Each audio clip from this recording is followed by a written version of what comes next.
Hey guys, welcome back. Today I'm sharing with you a Maharashtrian style spring onion sabzi, also known as Kandyachya Patichi Bhaji, that is pretty easy to make using very few very basic ingredients and gets ready in just 20 to 30 minutes and goes really well with chapatis or even as a side with dal and rice. So let's get started. For this recipe I am using 3 bunches of spring onions and I get about 6 to 7 stalks per bunch.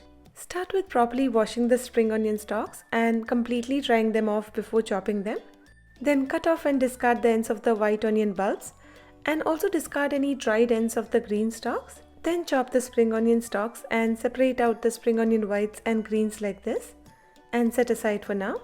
Now in a pan lightly heat up 3 tablespoons of oil and to it first add a teaspoon of cumin seeds and let it roast for a few seconds before adding 2 tablespoons of chopped garlic and lightly roast it for a couple of minutes till it starts to change color.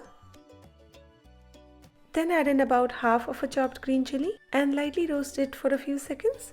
You can go with a full chili too if you have a higher spice tolerance. Then add in the spring onion whites set aside earlier along with about 3/4 teaspoon of salt or to taste and saute for about 3 to 4 minutes just until the onions soften and start to turn translucent.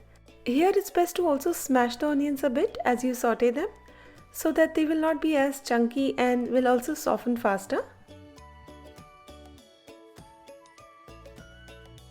Then add in half a teaspoon of haldi or turmeric powder and a teaspoon of red chili powder. Mix them in and lightly roast them for a few seconds before adding the chopped spring onion greens that were set aside earlier and mix them in and saute for about 3 to 4 minutes just until they cook down a bit.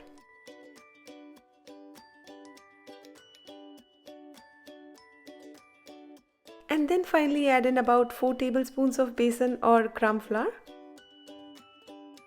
Mix it in. And at this point it's best to lower the flame a bit and stir frequently so that the sabzi doesn't start sticking to the bottom of the pan.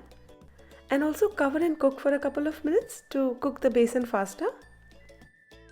You can adjust the quantity of besan a bit based on your preferences. But if you want to do that, it's best to add a little at a time and eyeball it and go from there. It takes me about 5 minutes to cook the besan. But it's best to taste and check for yourself if the besan still tastes a bit raw to you.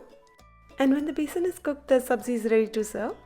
Pair it with chapatis or rotis or even as a side with dal and rice and enjoy!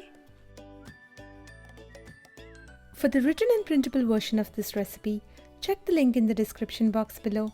And if you like this video, please hit the like button at the bottom of this video. It really helps me out. And subscribe if you haven't already. Until I see you again, happy cooking!